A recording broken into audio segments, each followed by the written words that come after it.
Is everybody ready in media, just so I know?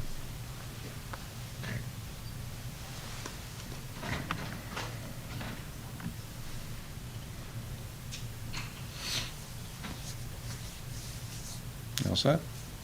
Okay. Good afternoon, everybody, and welcome to our COVID-19 update for July 1st for Erie County, New York.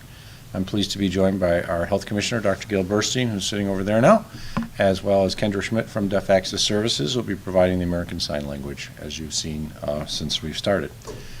So I just want to go through a presentation with the doctor, as we always do, and then we'll entertain questions on topic and off topic.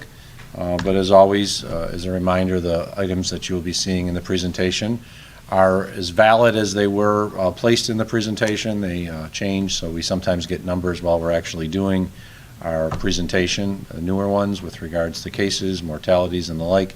And we would then, of course, reveal those later through our social media sites. COVID-19 cases and the data associated with them through June 29th, there were 7,192 total positive cases. 637 people have died. These are all, as we've said before, lab-confirmed cases, no presumed positive. On June 29th, there were 35 individuals admitted to Erie County hospitals for COVID-19. 9 individuals were in the ICU. 3 individuals had an airway assist. This is an increase of 1 from the day before, but still the lowest level we've seen in quite some time. Little interesting discrepancy, which we're trying to figure out. We're waiting for information from New York State, because New York State came up with hospitalization data for June 29th for all of Western New York, which includes Erie, Niagara, Chautauqua, Cattaraugus, and Allegheny, saying there were 34 patients in all the hospitals. And we know from the data that we've received directly from New York State that on June 29th there were 35 people in Erie County hospitals. So we're not certain what's going on here. And I wanted to bring that out because for some reason there is this little fluctuation. But you see there's actually the increase 34 to 33 to 35, so we've actually had 2 in one day. So it's a slight uptick. I don't think it's necessarily anything to worry about, but we are watching that, of course, whenever we have upticks with regards to hospitalizations. The hospitalization ICU, there's 9 of those 35 individuals are in ICU unit. 3 require an airway assist, intubation, the lowest level we've seen in quite some time. And then something that is a very important point, there have been no hospital-based COVID-19 deaths from June 25th to 29th. So as we've seen a decline in all our deaths, regardless of where they are, we have continued to see a tremendous decline in the number of people who are dying in a hospital, which is always a great sign. Cases by age and gender, 7,192, and as usual, as we've said before, it's pretty even across the age spans. We don't test a lot of children. We've been testing more children lately in relation to contact tracing with their parents, if their parents test positive.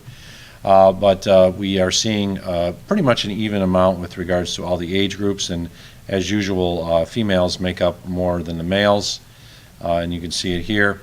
56% of all cases since day 1 have been females, and when it comes to the residents, there is a greater proportion of people that live in the city of Buffalo who have COVID-19 than what is the city of Buffalo's population is contained or compared to Erie County. So 56.1% of all COVID cases are female, 43.9% male. 54.7% of all COVID cases come from outside the city of Buffalo in Erie County, so that includes all the rural and suburban areas, as well as the other 2 cities of Lackawanna and Tonawanda, and 45.3% come from the city of Buffalo. The diagnostic testing, we've seen this number continue to drop. So you are looking at the data from basically day 1. You saw the huge increase when we were over 30% of all tests that were being done in the end of, or in the middle of April. We're testing positive. We were testing first responders. We were testing healthcare workers. We were testing those that were sick. So it's not a big surprise that their numbers were much higher. But since then, when we've really tested the general population, we've seen a tremendous drop in the percentages, such that the last week is 1.3% of all tests. But we wanted to break it down a little bit more. You have seen this if you follow social media, the confirmed tests for June 21st through June 27th, in which we've seen an increase in the percentage of all cases that are positive, such that the 20 to 29 and 30 to 39 make up over 40% of all cases that were positive during the week of the 21st to 27th, as compared to the cumulative, in which that age group had made up about 29%. So there's about an 11% increase compared to what the average had been for the 20 to 29 to 30 to 39. I asked our Department of Health to break that down even more to see the percentages based on every age group for the week of who is testing positive of each age group. So the next slide, you will see that the younger the individual is, the higher the percentage positive that age group is. So what's very good to see, because we know the vulnerability of seniors and older individuals to COVID-19, is that you're seeing only 1% or less, basically in 60 to 69 age group and above, testing positive. And I think it's also an example of our older population taking much more serious precautions associated with COVID-19. And the younger age group, so 0 to 9, 1.7% tested positive, 10 to 19, 1.8%, 20 to 29, 1.6%, 30 to 39, 1.7%. I gotta let Kendra catch up. So it's concerning because we're seeing higher percentages, not huge percentages, not 15, 20% like you're seeing in these states in the South or the Southwest, but we are seeing higher percentage of individuals in the younger age groups testing positive than seniors. And I think a lot of this has to do with the individuals in those age groups not taking the precautions that others are, not wearing masks when they're out in public, maybe not going to every event.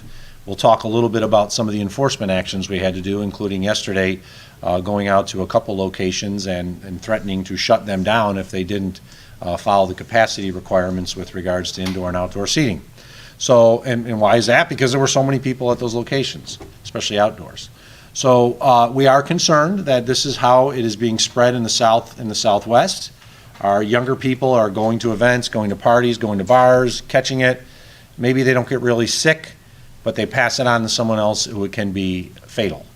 So it's a little, once again, I like watching the statistics. I want to see the trend lines, and this is what I thought it would be when I asked the Department of Health to give us the data, look at it for the week, and it came out where I thought it would be, which is the younger you are, especially among adult age, the greater the chance that you're going to test positive. It's not a huge difference, but it's enough to show that there's a statistical variance there. Antibody testing.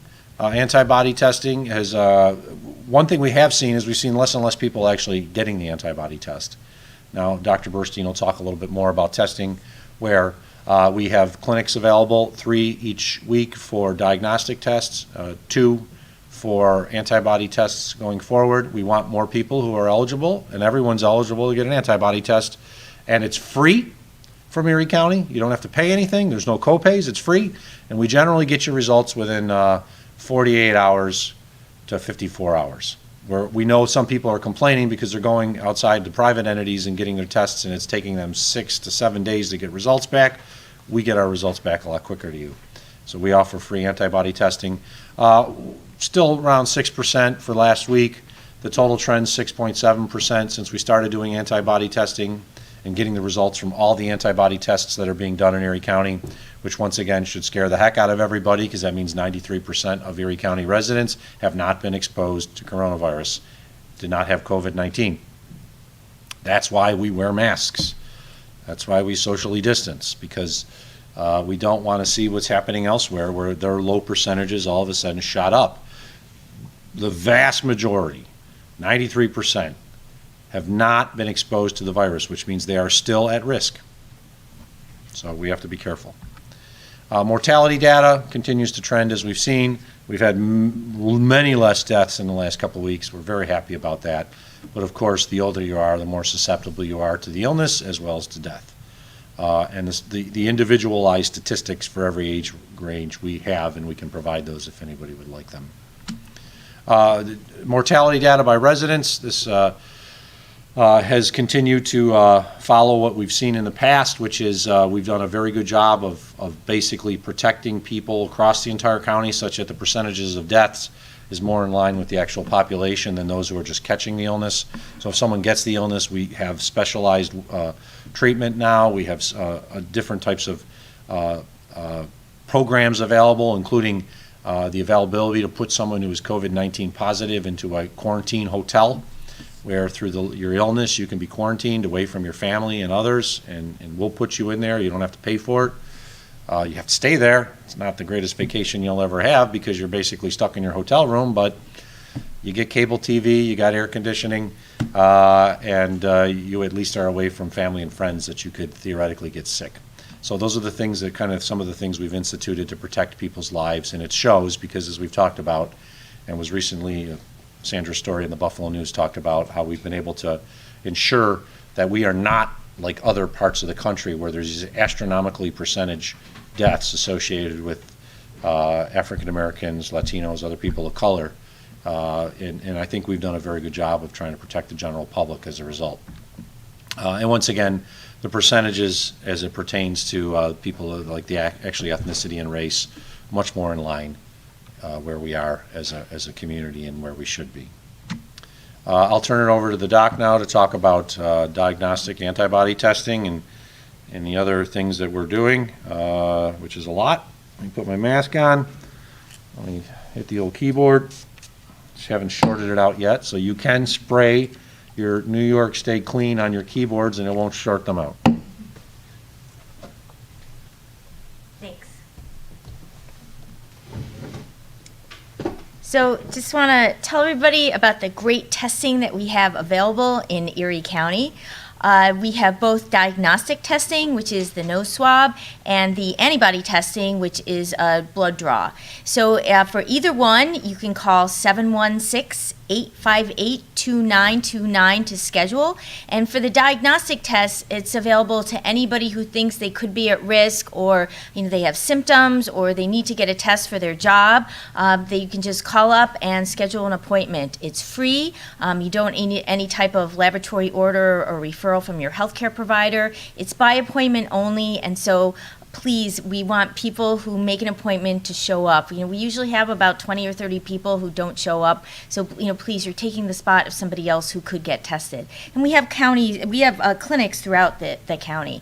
So with our diagnostic testing, we have a clinic in Williamsville on Mondays, in Orchard Park on Wednesdays, and in the city of Buffalo in Kensington High School on Thursdays. And for antibody testing, again, we're rotating throughout the county. So next week, we have 2 clinics, one in Buffalo and one in Irving, and then the following week we have one in Tonawanda. And then if you want to know where there is the closest testing site to you, you can go to erie.gov/COVID test sites and go to our interactive map, click on one of those stars, and it'll tell you what type of tests are done, what are the hours, if you need insurance or not. It gives all the information you need to get tested. Just want to caution everybody for the long weekend, for the holiday, starting on Friday, our Erie County our COVID hotline and our call takers to schedule appointments are going to be closed.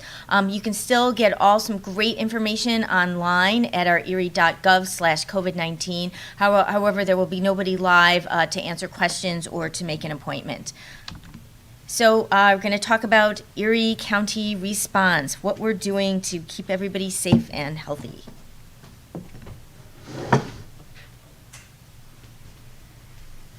Thank you, Doctor. Oh, I neglected to say to our Canadian friends who may be watching in Fort Erie, St. Catharines, or in Toronto, Happy Canada Day. We miss you. I know a lot of people wish they were across the border, and a lot of Canadians wish they could come in the United States. But unfortunately, this year is going to be a year where we have to stay in our own countries, but just want to wish all our Canadian friends Happy Canada Day. Housing has been a big concern that we've been worried about for some time. What the impact that people not having jobs would have with regards to housing, evictions, and foreclosures. We know that there is an order that the governor has put in place that prevents evictions. But we know that's also going to expire, and it may expire starting in August. So recently I called on the Commissioner of Social Services, Marie Cannon, working with her team, to come and put together a housing advisory task force, which we have done, the Live Well Erie Housing Advisory Task Force. And their first meeting is today. It is impaneled to help Erie County address the coming housing crisis, and we know there will be a housing crisis because we know individuals are behind on rent, we know people are behind on their mortgages, and so it is co-chaired by Marie Cannon as well as the Deputy Commissioner of Social Services, Karen Rybicki, with representation from across the spectrum, public, private, not-for-profit sectors. They are developing strategies and programs to assist residents facing housing challenges due to the pandemic. And we do know that these housing challenges exist because we have polled and surveyed over 1,000 Erie County residents that are clients of Erie County. So approximately 10 days ago, we started a survey of which 1,340 Erie County clients were surveyed to determine their current situation with regards to housing issues. And of the 1,340 responses, 32% of survey respondents said they were behind in payments for their rent or mortgage. 32% of respondents had recently lost income, so it's not a big surprise that those two numbers would be similar. If you've lost income, you've been laid off, or you are on unemployment, it still might not be paying the total amount of what you were earlier. So roughly 1/3 of individuals have lost income of our clients, and 1/3 are behind in their rent or their mortgage, and 43% of respondents were behind on their utility payments. Now, only 6% of the respondents reported receiving an eviction notice. We're not surprised it's only 6% because the governor's order states that you can't evict anyone. You can actually begin the process, but you can't really evict them. So it's not surprising that some people have received eviction notices, but the most haven't. Though we would expect that once the governor's order expires, those 32% who are behind will probably all receive an eviction notice. So we've impaneled this committee. Its first meeting actually is by online WebEx at 3:30 today. And we'll be sending out a press release with more information on this, including all of the members of the committee, which there's quite a few, from all the spectrums. We have supervisors like Pat Casilio from Clarence and Missy Hartman from Eden. We have members from the faith-based community. We have people from, of course, the housing community. We even have representatives from the landlords. So we're looking at ways in which we can assist our constituents who are having significant housing concerns, because the last thing we want is, once the governor's order expires, is to see a lot of evictions take place, a lot of foreclosures take place. So there's more that's going to be coming soon. We'll be announcing more about it. The state has come up with a program to assist individuals, including financially, and we are considering offering financial assistance using our CARES Act funding as well. But we also didn't want to announce it early on, because then we thought more people wouldn't pay their rent if they felt like they would just have the government pay their rent. So it's not something that we were going to announce early on, even though we had considered it a few months ago, because we didn't want to give people a reason not to pay their rent. So we're looking at not only programs to assist people take advantage of the state program, but also what theoretically the county can provide. And by law, we are allowed to use CARES Act funding to assist our constituents who are at risk of eviction or foreclosure due to loss of job or income as a result of the COVID-19 pandemic. The joint travel advisory by 3 states, of course, New Jersey, New York, and Connecticut. You must quarantine for 14 days if you have come from any of these states: Alabama, Arkansas, Arizona, Florida, Georgia, Iowa, Idaho, Louisiana, Mississippi, Nevada, North Carolina, South Carolina, Tennessee, Texas, and Utah. And we know there's a lot of people that like to go to these states from this region, especially Florida, North Carolina, and Nevada. So if you were planning on going to Vegas, I would not recommend going to Vegas. They are seeing increased numbers there. If you've got family in Phoenix, now is not the time to go to Phoenix. It's hot down there to begin with, but I would not recommend going to Arizona or, for that matter, any of these states. New York State Department of Health is screening passengers at the Buffalo Airport, the Rochester Airport, the airports in New York City. So if someone flies in to JFK or LaGuardia and then gets a connecting flight, we will know that. New York State will know that because they're keeping records of the manifest, and they're actually asking for the people to fill out a form identifying where you've been, how long you were there. We've gotten we've already gotten 30 reports on travelers that the Erie County Department of Health is following up on. By the rules of the state, we have to follow up on them. We also know that it's 14 days from the last time you were in that state. So if you were in Nevada and flew to visit family or friends in Illinois, and you spent 7 days in Illinois, you do not have to quarantine for 14 days upon your arrival back in New York State. You'd have to quarantine for 7 days. So they have come out with a little bit more guidance. We are following up on people who are traveling from these states. We are concerned. I've talked to my colleagues in let's see, certainly Texas. Just recently talked to one in Kentucky they've actually taken some very stringent guidelines in Kentucky, and they're worried about the people in Tennessee. Going back and forth, texting with a friend of mine in Arizona, and they are very, very scared down there. Their numbers are not good, and they're very worried about where they might be in the next few weeks. And if anybody's going down there or returning from there, we're serious. You could be a carrier of COVID and not know it. I just found out from a county employee that employee's sister tested positive in Texas, and that employee was feeling very sad for their sister because their sister was showing symptoms. Though I hope, and we certainly hope the best for that individual. So if you're traveling to any of these states, you better take it seriously. The quarantine is in place for a reason. And for more information, you can go to our website at erie.gov/COVID19/travel form to find out more about the rules and regulations. I'll turn it over to Dr. Burstein now with regards to COVID-related complaints, because we have received quite a few and we've acted on it recently. So let me put my mask on. Let me do a little squirt here. Here we go, Doctor. Thank you. I'll pull it out for you. Thank you. So also on the website, we also have a form where you can either self-report your own travel, or you can out a friend or neighbor. And but we need all the information so we can contact them. So we'll need the full name.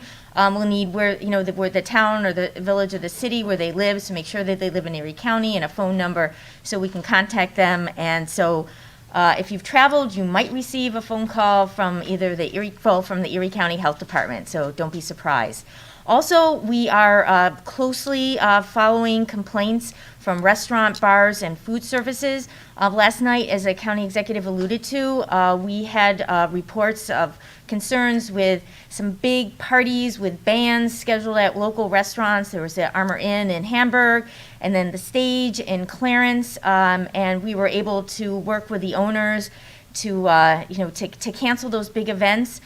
We did follow up and inspect and have been able to issue some violations. However, they didn't meet the level where there was a huge crowd and a huge amount of non-compliance. But we will, if there's anybody, any restaurant or bar that has an event with a band where there are a lot of people, social distancing, not wearing masks, and we find out about it, we will send a sanitarian, an inspector, with law enforcement, and we will empty out the house, close the restaurant, issue a close order, and then the restaurant owner or the bar owner will have to develop a plan about how they can keep their facility safe.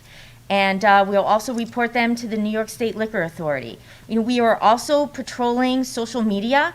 So if a restaurant or bar is making an announcement that they have a party or a band and people should come on down, we are going to come on down and uninvited and take enforcement action.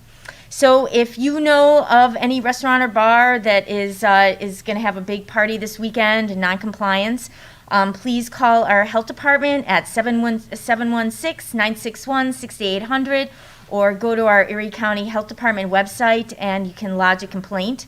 For all other types of businesses, you should either contact the New York PAWS, either online or their toll-free phone number. And then a more immediate action would be to call your municipal building inspector and in your local town, city, or village, and work with them. And they have the enforcement authority to close those businesses or make them comply with the governor's executive orders. So once again, we are going back to our Erie County roots of health department roots of what we do best with health education and harm reduction and prevention. So last weekend we had a pop-up health fair in the city of Buffalo, where we distributed more than 75 Narcan kits and trained people. We performed HIV testing on 25 individuals. We link people up with colorectal cancer screening kits so they can get colorectal cancer screening. We gave out condom, masks, hand sanitizer, sharp containers. So we do more than COVID-19, and we're going to continue doing more than COVID-19. We have some upcoming pop-up fairs scheduled. There's what we're going to be doing the weekend after July 4th. And we still have to organize that site, and we'll announce that site next week. And then on August 8th, we're going to be in Tonawanda. So watch for us and come and get trained, come and get condoms, come and get colorectal cancer screening, come and get Narcan. We really want to help people stay healthy overall. So this weekend is our 4th of July weekend, and I'm sure that people are thinking about, hey, well, what can I do that would be fun and safe from COVID-19? So we have some pictures of some examples of what you could do that's safe and what you should not do, try to avoid, that is not safe for COVID-19. So I think the safest option is in the green, is you stay at home, just hang out with your family or immediate family that you already live with. You can have a barbecue in your backyard and have a nice party or dinner in your home. Watch fireworks on TV, and just keep it tight with the people that you're already living with. Another option that is a little higher risk, but then you can do things to minimize the risk, is to get together with a small group of friends. Remember, keep it small, the size of the gathering small, and do it outside. Remember, smaller is better, and then outdoors is better than indoors. So keep it outside. And then people are thinking about, I'd love to go to the beach, or I'd love to go to a concert. I haven't done that in forever. Well, it should stay forever for now. So here on the bottom left, you have a picture of, although it is an outdoor activity, you can see that there are definitely more than 50 people in that picture on that beach. And so you stay away from large crowds. You have no idea of who on that beach could be infected with COVID-19. Remember, we're seeing a lot of people who are infected in their 20s, 30s, and many of them don't have any symptoms, so you really have no idea of who you're sitting next to on the sand that could be infected. And then the highest risk is going to any type of large gathering, especially when people are close together indoors. So this is a picture of an indoor concert. Looks like people having fun, but there's a guy with COVID-19. So you don't want to be any of those guys around that person with COVID-19. Nobody's wearing a mask, and they're all indoors and jumping around, sweating, breathing, coughing, doing whatever. So that is high risk. And that goes to anything. I mean, you have no idea. You can go out. We're finding cases of People have been to restaurants, people have been to hair salons, people have been to all different businesses, so you never know where you could be that could be positive. That's why it's always important wherever you go, try to make it outdoors, make sure you wear your mask all the time, make sure you wash your hands, keep it safe, because you never know what the person sitting next to you or right behind you is infected with, and especially with COVID-19. And then here's a diagram, just helps us think about how to reduce our risk. So lowest risk on the risk bar is staying at home with your immediate family that you're with already. Also a harm reduction, a little bit more risk, but still low risk, is doing something outdoors with a small group again. Friends, remember, keep the gathering small, keep it outdoors if you can. And then getting together with a larger group of friends is a bigger risk because you're exposing yourself to more people. Again, make sure you wear a mask and keep it outdoor as possible. And the largest risk, the highest risk for COVID-19 is going to any type of gathering, especially a large gathering when it's indoors. Remember, we want to minimize our risk. We don't want to end up like those states in the South and the West where they're seeing a lot of COVID-19. So, and then again, with the 4th of July, we always have to give our safety messages around fireworks. Fireworks can be very, very dangerous. So it's a long weekend for everybody, including our first responders. So let's be safe and give them a break and not have to call 911 and go to the hospital for any type of injury. So we should leave the fireworks to licensed professionals. We have had dry conditions lately, and that's a huge fire hazard with any type of fireworks. And so you really want to make sure that you're safe and you're careful, and let the professionals do the fireworks. And now just watch them on TV. We know that fireworks and sparkling devices can cause injuries and to people and to property. So you want to be careful. So we know last year there were about 10,000 firework-related emergency department injuries that were treated in the United States. And most of them, about 75%, occurred around the 4th of July. And half of them were sparkler injuries in children under the age of 5. In this picture, you can see all the ways that kids can get injured with sparklers. And they could probably think of other ways to hurt themselves, because that's what kids do. So remember, keep it safe. Watch the sparklers, watch the fireworks on TV, and let's keep it safe and let's keep it healthy. So we'll be available for questions. Thanks.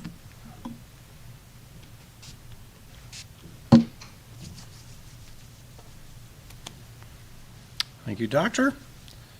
Any questions on topic? Do you have any concerns about with the 4th of July, the fact that there are so few public fireworks events, that there would be more people actually buying fireworks and shooting them off their own homes?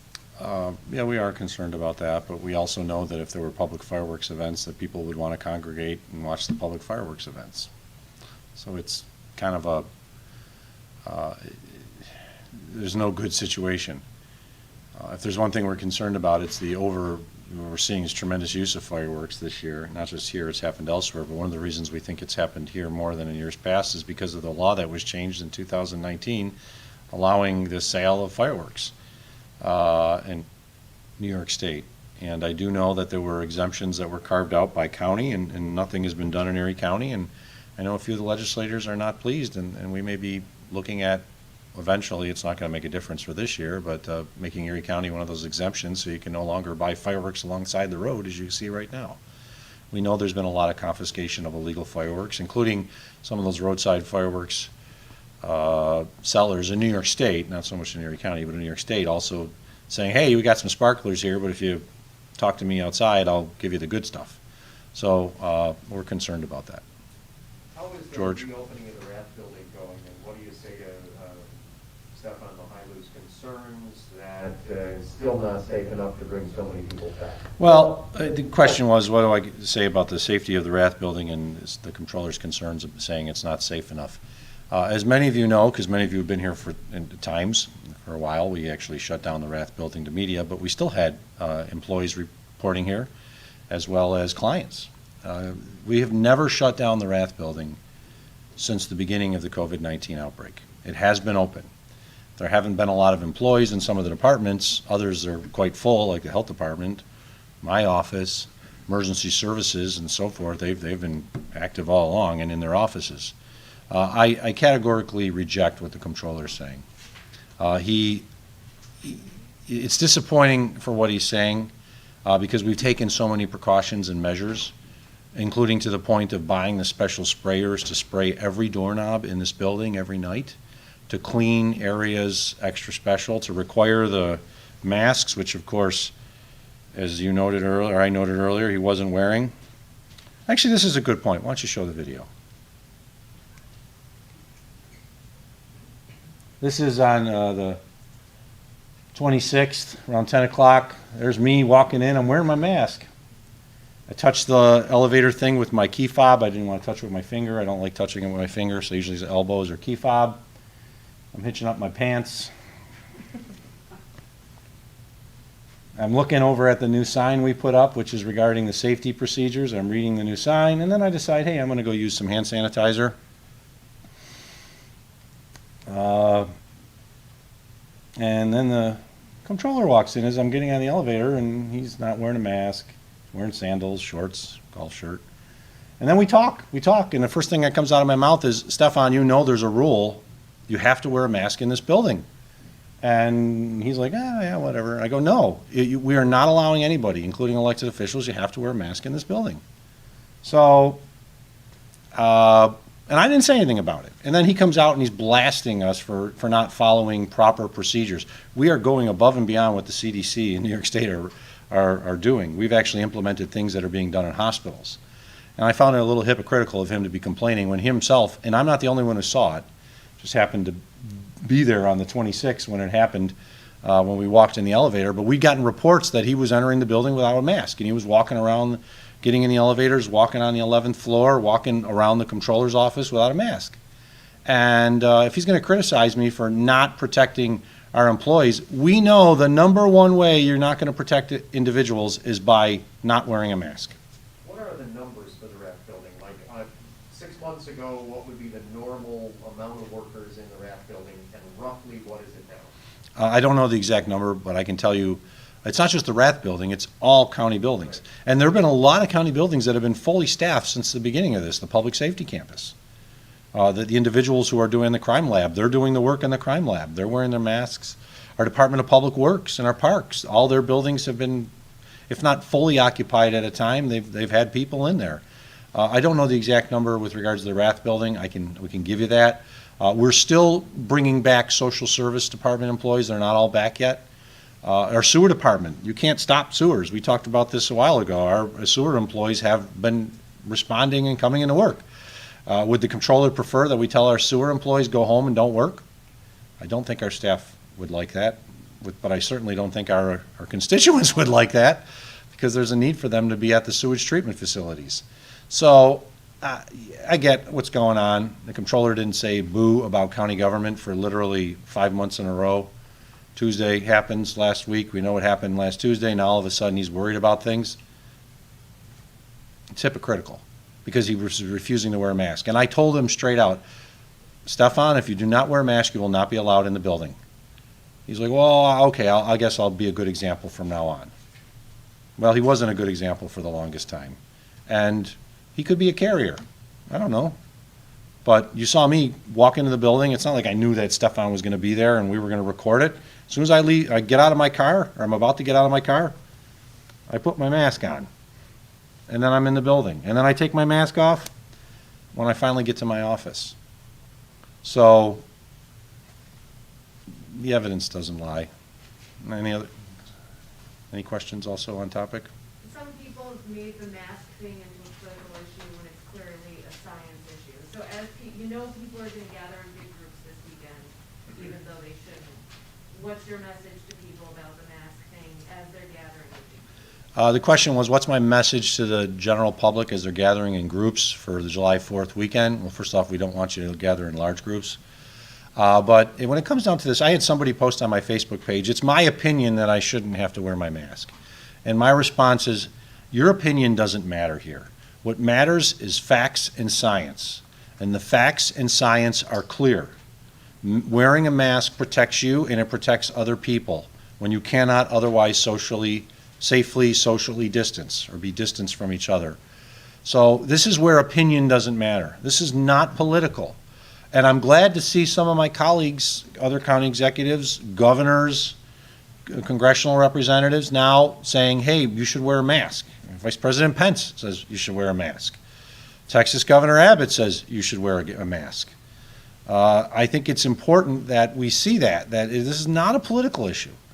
But this is not where my rights are being infringed because you're telling me I have to wear a mask when I walk into the Rath building. I'm not telling somebody they got to wear a mask in their house. But if you come into this public facility, you have to, by the executive order I signed, you have to wear a mask. And it's not an infringement on your constitutional rights. As I said, wearing a mask is not a sign of weakness. It's a show of strength. It's a show of compassion.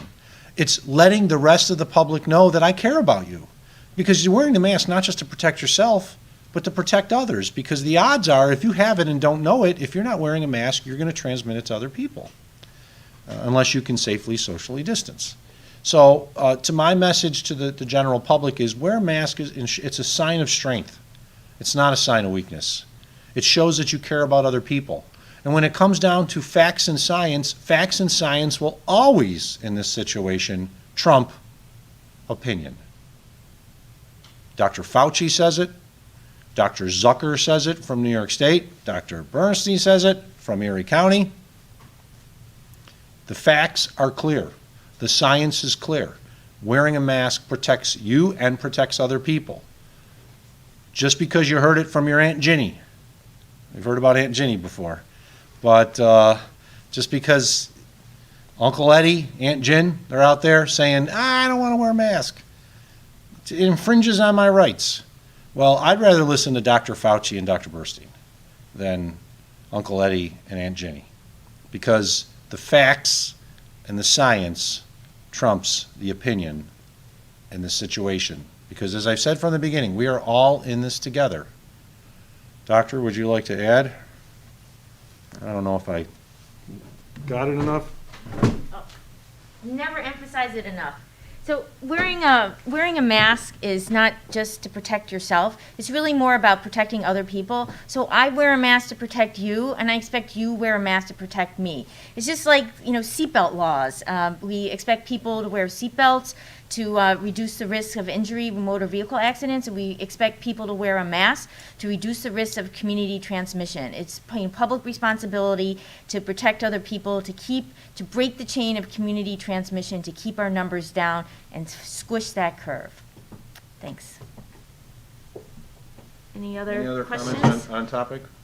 On the travel ban, how can the county track travel that from drivers into the state? The question is, how can the county track drivers in the state? Very difficult. We do not have people at the borders. I mean, New York State theoretically could put New York State police at the border entries. We do not believe they're doing that at this point. So that is why it is incumbent upon people to follow the rules. You did see the complaint form that we talked about earlier. We have gotten calls already from concerned employees or fellow employees of individuals who just came back on a trip from Vegas and saying, I know that my fellow employee just came back on a trip from Vegas. Should they be quarantined? And I go, well, when did they come back? They came back a week ago. Well, the rule wasn't in effect yet. But if they fly out now that Nevada's been added, Georgia's been added, if they come back from these states, yeah, I expect to get a lot of those calls and complaints, especially about coworkers, about their fellow coworkers. And then we have to research it. We have to contact that individual. It's not like we really want to. Our contact tracers and the other people in the Department of Health are busy as it is, but we want to protect the public. It wasn't that long ago that the people in the Southwest, California, my brother lives in California. If my brother was coming back from California, I'd be like, don't come back. Just stay in California. There's no reason for you to come back because you're just going to have to get quarantined. Sandra? Okay, two questions. One is, in regard to your new housing task force, you said that you did the survey of the 1,300 Erie County clients. Are those social services clients, or what kind of clients are they, and was that a scientific survey?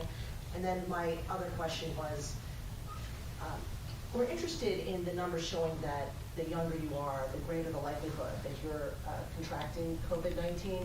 Is there some way to compare the numbers post-reopening and pre-reopening?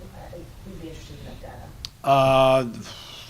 First question, once again, was on, your first question was again? About Oh, the survey. The survey on the Housing Task Force, the Livable Area Task Force. It was conducted by a telephone touch-tone poll of identified clients of the Department of Social Services. Because of the amount of individuals who responded, it is, while not a phone call poll where you're talking to an individual, it's a touch tone. We think that it has a high rate of being an accurate poll. I don't have the exact numbers for you. The issue on the survey, we're trying to get more information from those that are not county employees, or not county employees, county clients, so to speak. We're going to get more information. One of the things the task force is coming up with are the programs and plans to try to get more information from those that may not be clients per se.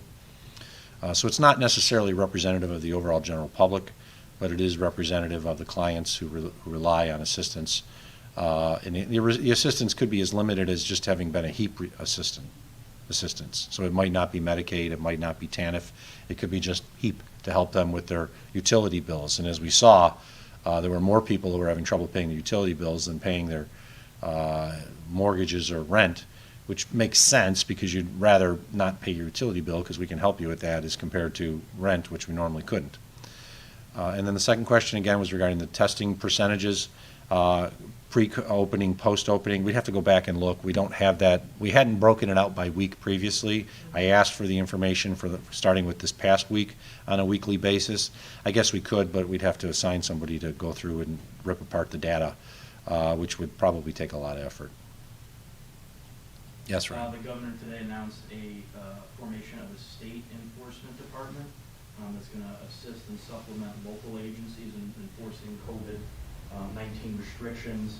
Do you know if it'll be coming to Erie County and what exactly it'll be doing, how that'll look like? The question was, the governor's announced a state enforcement with regards, agency, so to speak, with regards to the enforcing of COVID-19 restrictions, and will they be coming to Erie County? I believe they will, but I don't have all the data yet, right? We think a lot of this is going to be in relation to the travel and people coming from outside the area or people returning to this area from outside. Because the state's been working with us a lot and offering assistance since day one of the outbreak, especially when it pertains to the health department relation issues.